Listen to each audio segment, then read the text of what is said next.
Good morning, everyone.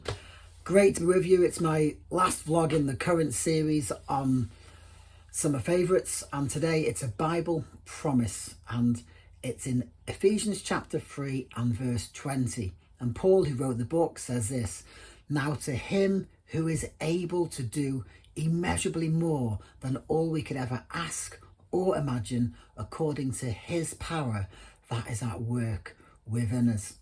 This is such a great verse. It's a great promise. It's a verse full of faith. It's a verse full of power and full of God's power that is at work within us. And Paul can write this. Paul can pray this prayer because he's a man who's seen it happen around him and in his life. He's seen God deliver and he's seen God come through. He's experienced it. So Paul could say it with full knowledge that God is a God who is able to do this. And that's why Paul could write this. And it starts with the words, "Now to him." But this is actually the closing part of a prayer that Paul is on his knees and he's praying for these Christians in Ephesus. And it's a great prayer. And we can't look at the verse without having to look at some of the context of the prayer. And the purpose of Paul's prayer is for Christians everywhere to get it, to understand it, to grasp it, that there's a connection between a close walk, intimate relationship with God through prayer, and that connection through prayer and seeing God's power released. And that's Paul's purpose for the prayer. And there's some great points in this prayer. Paul says this: he prays that out of God's glorious riches he may strengthen you with power through his Spirit in your inner being. And then he prays that we'd have the power to grasp how wide and long and how deep and how high is the love of Christ. Then he says that you may be filled to the measure of all the fullness of God. It's a great prayer.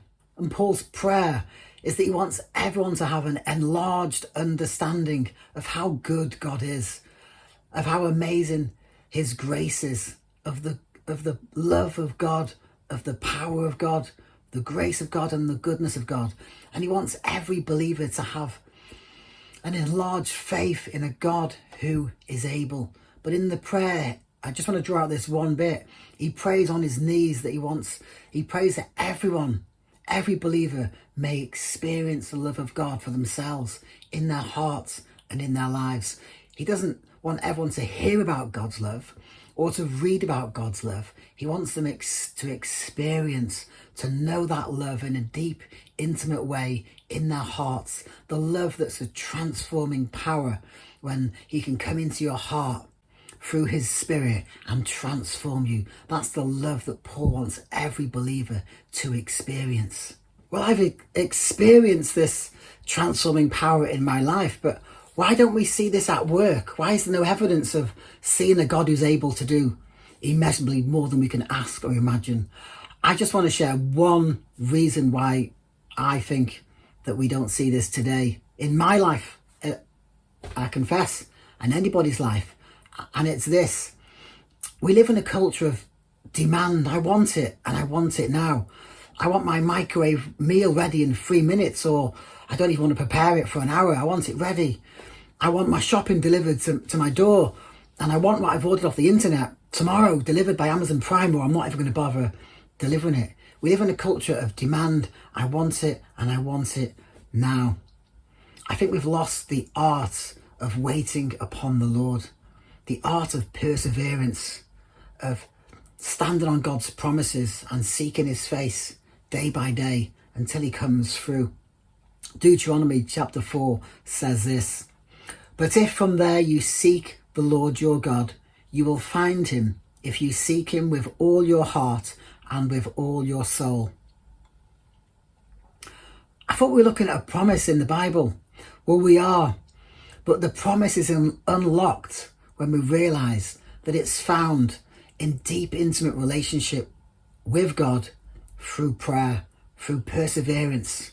We give up too easily. I give up too easily. But the Bible is a book full of promise. Hebrews 11:6 says that He rewards those who earnestly seek him. I know in my life, when I've earnestly seeked him, that God has come through, that God has done amazing things in my life. When I've put him first above everything else, God has come through. Back to the promise. Someone said I'm going to put a slide up. Thanks to Calvary Chapel for the slide.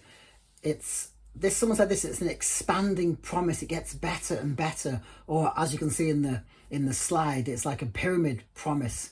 But I want to start with he is able. There's an acronym to able, and it's this. A stands for almighty, B stands for boundless, L stands for limitless, and E stands for everlasting power. He is able. Almighty, boundless, limitless, everlasting power. We follow a God who not only put the stars in space, which is unbelievable for us to comprehend, but those stars, there's billions of them that make up billions of galaxies throughout the universe. Our God is able to do immeasurably more than we could ever ask or imagine. And as it says on the slide, he is able. He is able to do. He is able to do what we ask. He is able to do what we think. He is able to do all we ask or think. He is able to do more abundantly than all we can ask or think. He is able to do more abundantly, or far more abundantly than all we can ask or think or imagine. We follow a God who is able to do more than we could ever ask or imagine. And I can say that I've seen that in my life in the past, that I've seen God come through. I've experienced his goodness and his power to provide for my needs and to bring provision in different circumstances.